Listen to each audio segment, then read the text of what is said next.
नमस्कार. गोवन वार्ता लाईव्हच्या टू द पॉइंट कार्यक्रमात मी किशोर आपलं स्वागत करतो. गोव्याच्या बाबतीत बोलायचं झालं तर जमीन म्हणजेच लँड हा नेहमीच केंद्रबिंदू ठरलेला आहे. जमीन या विषयावरतीच गोव्याचं अस्तित्व आहे. गोव्याचं गोयकारपण अबाधित राहणार आहे. आणि या जमिनीच्या विषयावरनंच आज वेगवेगळे विषय घडताना आपल्याला दिसत आहेत. कुठेतरी गोवा हे छोटं राज्य आहे, त्यामुळे मर्यादित स्वरूपाच्या जमिनी या गोव्यात उपलब्ध आहेत. परंतु आंतरराष्ट्रीय पर्यटन स्थळ असल्यामुळे याच गोव्याच्या जमिनीवरती अनेकांचं लक्ष लागून आहे. या जमिनी बळकावण्याचं काम सुरू आहे. वेगवेगळ्या विकास कामाच्या निमित्तानं या जमिनी संपादन करण्यात येत आहेत आणि नीज गोयकार आपल्या जमिनीपासून कुठेतरी वंचित होताना आपला दिसतोय. जर खऱ्या अर्थानं गोयकारपण किंवा गोयकार जर टिकायला हवा तर या जमिनींचं संरक्षण होणं मुळात गरजेचं आहे. आता या जमिनीच्या संदर्भात वेगवेगळे कायदे वेगवेगळे नियम आहेतच, परंतु जेव्हा गोयकारांच्या जमिनीचं रक्षण करण्याचा विषय येतो त्यावेळेला मात्र या सगळ्या कायदे किंवा हे सगळे नियम हे कालबाह्य ठरलेले आपल्याला दिसून येतात. या जमिनीच्या विषयावरनं यापूर्वी आम्ही एक मुलाखत केली होती आणि त्या मुलाखतीतनं मोठ्या प्रमाणात प्रतिक्रिया गोवन वार्ता लाईव्हकडे आलेल्या होत्या.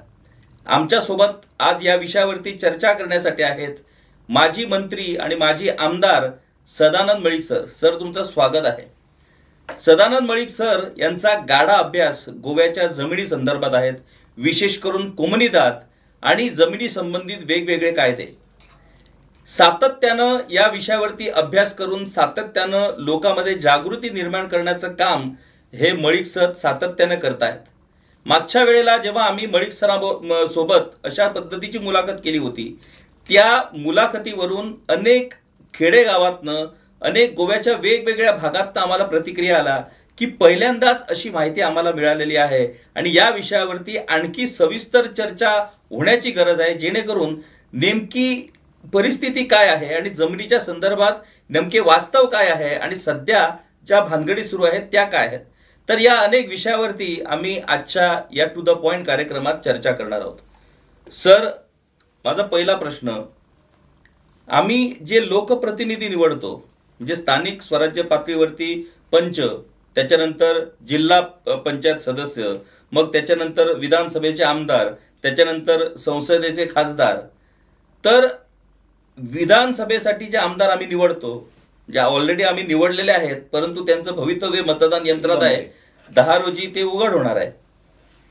ह्या आमदारांकडनं मोठ्या अपेक्षा असतात की त्यांनी आमचं ॲज अ जनता आमचं संरक्षण करणं, आमचे लाईव्हलीहूड त्यांचं संरक्षण करणं आणि व्यवस्थित सगळ्यांचं जीवन सुकर व्हावं या अनुषंगाने त्यांनी वेगवेगळे कायदे तयार करून वेगवेगळ्या दुरुस्त्या तयार करून या राज्याचं प्रशासन हाताळणं.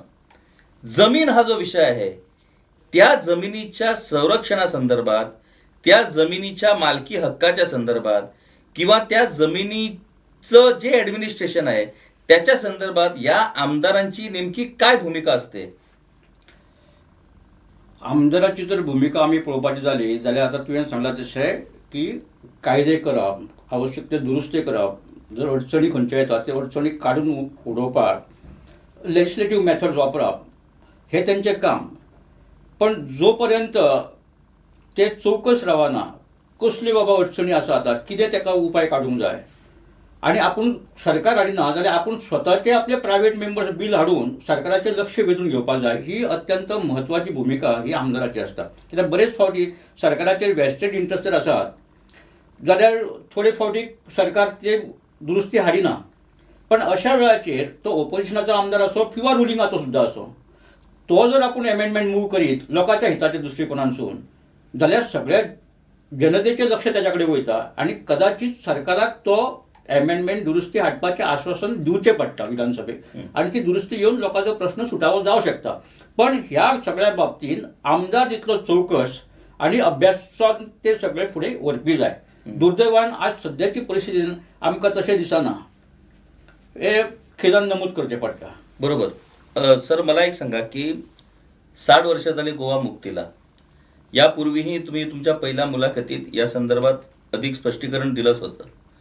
गोव्याच्या जमिनीच्या संदर्भात जे वेगवेगळे विषय आहेत म्हणजे जमिनीची मालकी जर आपण धरली तर त्याच्यात कोमरीदात आलं, देवस्थानच्या जमिनी आल्या, त्याच्यानंतर भाटकारांच्या जमिनी आल्या, त्याच्यानंतर कुळ मुणकार आले, त्याच्यानंतर वेगवेगळे प्रकार आहेत आणि वेगवेगळ्या प्रकारांना वेगवेगळ्या पद्धतीचं ॲडमिनिस्ट्रेशन, वेगवेगळ्या पद्धतीचे कायदे आहेत.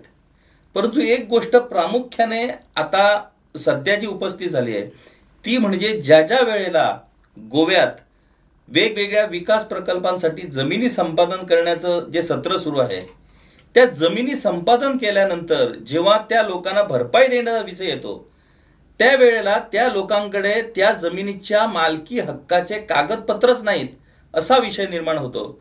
आणि त्याच्यातनं नुकसान असं होतं की 100%पैकी केवळ 10 ते 15% लोकच आपले मालकी हक्क दाखवतात आणि भरपाई नेतात आणि जवळजवळ 80-75% 60% लोक हे भरपाईपासून वंचित होतात.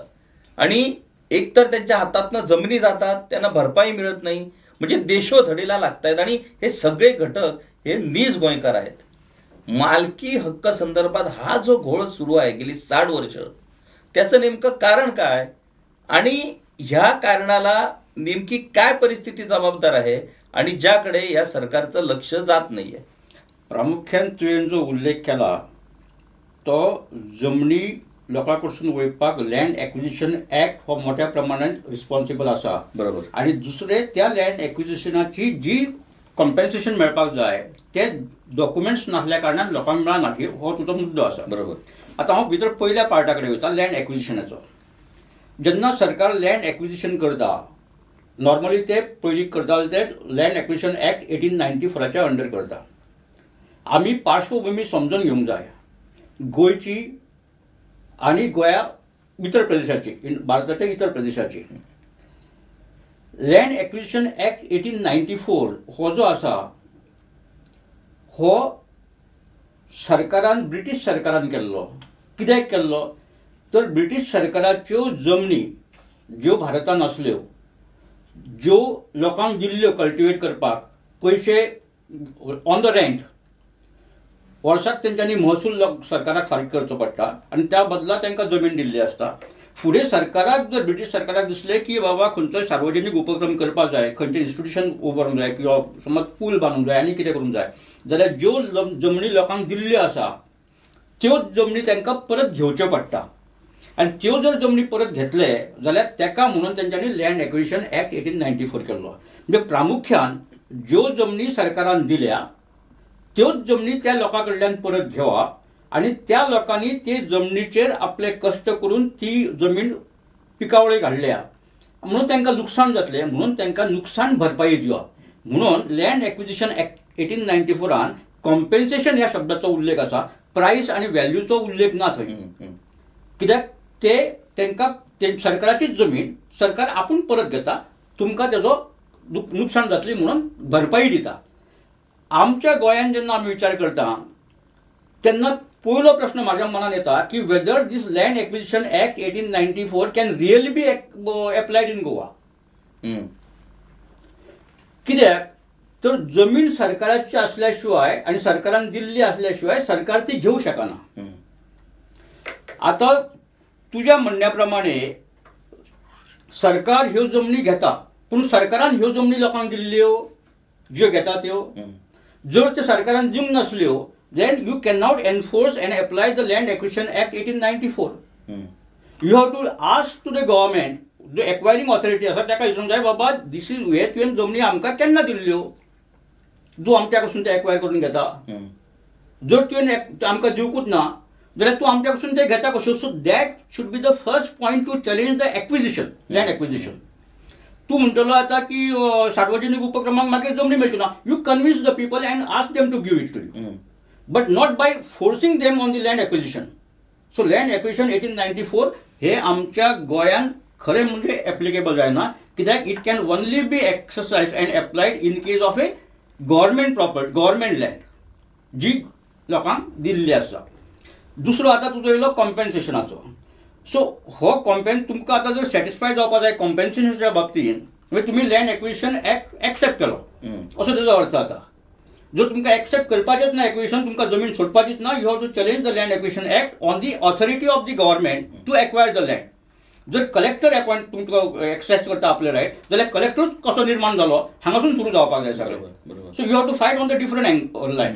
नाव इफ यू एक्सेप्ट बाबा लँग्वेज आमी एक्सेप्ट केले आतां कॉम्पेन्सेशनाचो पार्ट आसा. सो हो कॉम्पेन्सेशन पार्ट हो नेगोशिएबल पार्ट जाता मागीर. आनी ते कॉम्पेन्सेशनाक आमचे गोवा लँड रेव्हेन्यू कोड जो आतां केला 1968 केला भितरूय बी प्रोविजन आसा.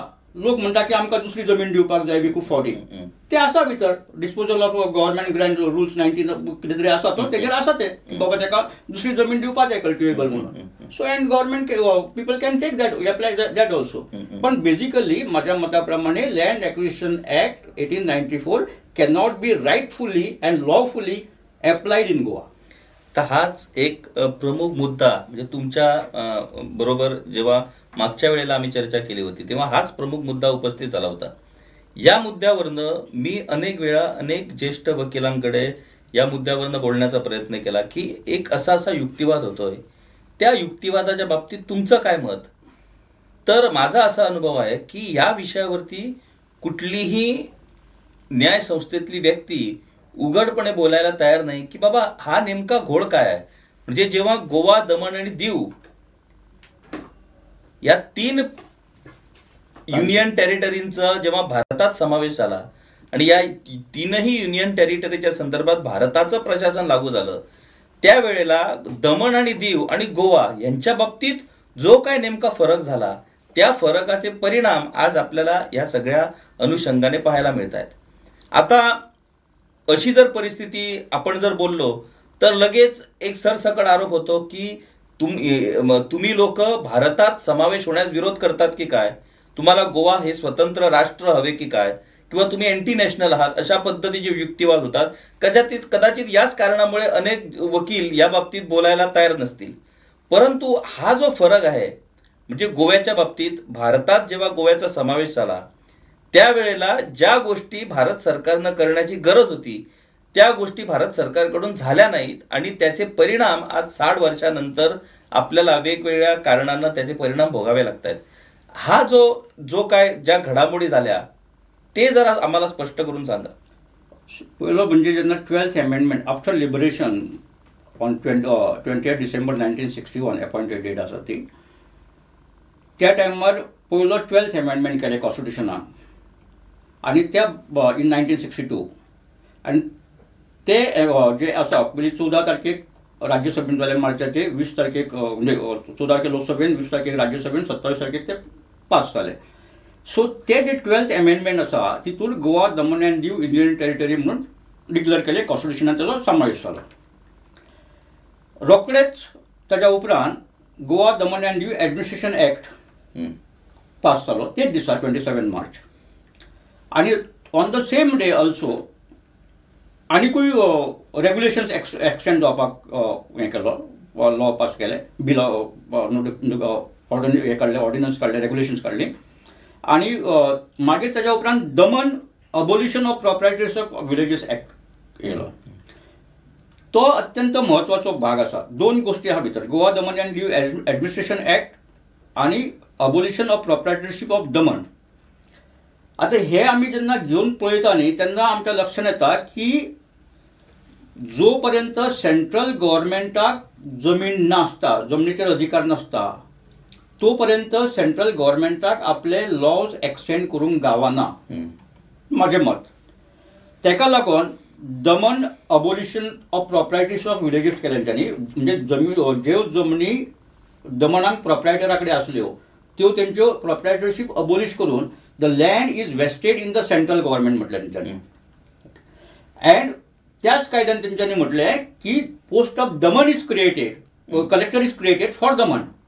दमणाक लागून कलेक्टराची नियुक्ती केली आणि ते सगळे जमनीचो ताबो तेणे घेवप आणि फुडले सोपस्कार पूर्ण करप हे तेणी करपाचें. म्हणजे दमन हो एक डिस्ट्रिक्ट म्हणून तयार जालो. नाव this district came under directly under the government of India, central गव्हर्नमेंटाची प्रॉपर्टी जाली. So therefore when the land belongs to the central government, central गव्हर्नमेंटाची जमनीचो revenue chief revenue officer is always a collector.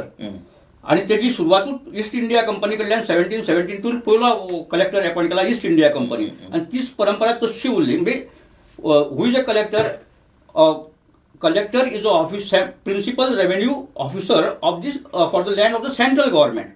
So central governmentaची जमीन जी आसा त्या जाग्याचेर collector आसचोच पडटा. So तो जेन्ना तुवें दमन डिस्ट्रिक्ट केलो सेंट्रल गव्हर्मेंटान, डिस्ट्रिक्ट सेंट्रल गव्हर्मेंटाचे आसता, सो रेव्हेन्यू डिस्ट्रिक्ट, त्या रेव्हेन्यू डिस्ट्रिक्टाक एक कलेक्टर आसचो पडलो. मग ते कलेक्टराचो पोस्ट तेन्ना क्लियर केलो इन 1962. दिवाक ना, गोंयांक ना. पण the laws which were there in India were extended to the union territory of Goa, Daman and Diu. कित्याक तांकां एक करपाक शक्य जालें? Because Daman is their property, their land, district तांचो जालो. So therefore Daman falls in the union territory of Goa, Daman and Diu. So तूं एका भागाक लॉ एप्लाय करिना, यू आर एप्लायींग सरळ सकट वन स्टेटीक. तुका ज्या जाग्यार लागता थंयसर तुवें तो घेवप. एक्चुअली अशें आसूंक जाय तें, ज्या जाग्यार लागता थंय तुवें तो वापरप.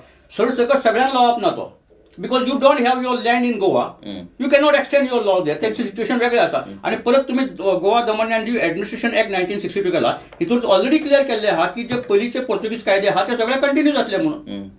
and they will continue until they are amended to bring them in conformity with the Constitution of India. आणि ते 2 वर्सां भितर प्रक्रिया सेंट्रल गव्हर्मेंटान करपाची. पूण ते 2 वर्सां उपरांत जर ते करूंक ना जाल्यार आतां जे गोवा गव्हर्मेंट आनी गोवा असेंब्ली आमची एमेंड करता, हांवें घेतलेलें एकदां ऑब्जेक्शन, ते बरोबर न्ही. कित्याक जर तुमकां 2 वर्सांचो पिरियड घातला ते एमेंड करपाक आनी ते एमेंड करून ते सेंट्रल गव्हर्मेंटान, जाल्यार मागीर तुमी ते एमेंड करूं शकना. The state cannot do it. ही माझी भूमिका आसा. सो थंयच्यान आमी आतां जे पोर्चुगीज लॉ आमकां लागताले थोडे आमी वापरता. आतां पळय कोड ऑफ कम्युनिटी वापरता आमी, युनिफॉर्म सिव्हिल कोड वापरता आमी. सो सिलेक्टिव्हली वापरपाक स्टार्ट केले आमी. आणि बाकीचे लॉ आमी सगळे तेंचे वापरता. पेनल कोड आमचो वापरना आमी 1886 पोर्चुगीजाचो पेनल कोडूय आसा. टेनन्सीकूय प्रोविजन आसा तेंची, हेल्थाकूय प्रोविजन आसले, एक्ट आसले. सगळ्याच विशयाचेर जवळ टॅक्सेशनाचेरूय एक्ट आसले तेंचे, मायनिंगाचेर तेंचे एक्ट आसले. But we are not using it. आमी खंयचो वापरता? आमी ब्रिटीश लॉ वापरता. सो आमच्या कडेन हांगासर 2, एक रोमन बेस्ड लॉज अँड एक कॉमन लॉज, हेंचे हांगासर कॉन्फ्लिक्ट जाले. आनी आमी गोंयकार हे दोगांय कायद्याच्या मदीं भरडले वयता. एक फावटी तूं हेजे डिफेन्स घेता पोर्चुगीज लॉचे, दुसरे फावटी तो म्हणटा हो चलचो ना. सो हांगासर लोक सगळे लिटिगेशनान सांपडलेले आसा. आणि माझ्या मता प्रमाणे जो हो घोळ जाला न्हू, हो घोळ आमी सुरवातीक जेन्ना आमचे 1963 सरकार येयले त्या टायमाचेर जे मंत्री आमदार आसले हे त्या कायद्याचो ज्ञान तांकां नासलें, इंडियन कायद्याचें ब्रिटीश कायद्याचें ज्ञान नासलें. आनी जे अधिकारी भायसून गोंयांत येयले तांकां पुर्तुगीज कायद्याचें ज्ञान नासलें. मग तुमचे हांगा कितें नेमकें आसा हे तांकां खबर नासलें. लॉ केला पार्लमेंटान की आसा ते कंटिन्यू करपाचें म्हणून, पण ते कितें तें तांकां कळना. सो तेंच्यांनी ज्या प्रमाणे डायरेक्शन दिल्या त्या प्रमाणे तत्कालीन आमच्या मिनिस्टर्स आनी आमदारांनी आपली कार्यवाही फुडें केल्या आणि भितूनसून सगळो फुडें घोळ निर्माण जाला अशें म्हाजें मत.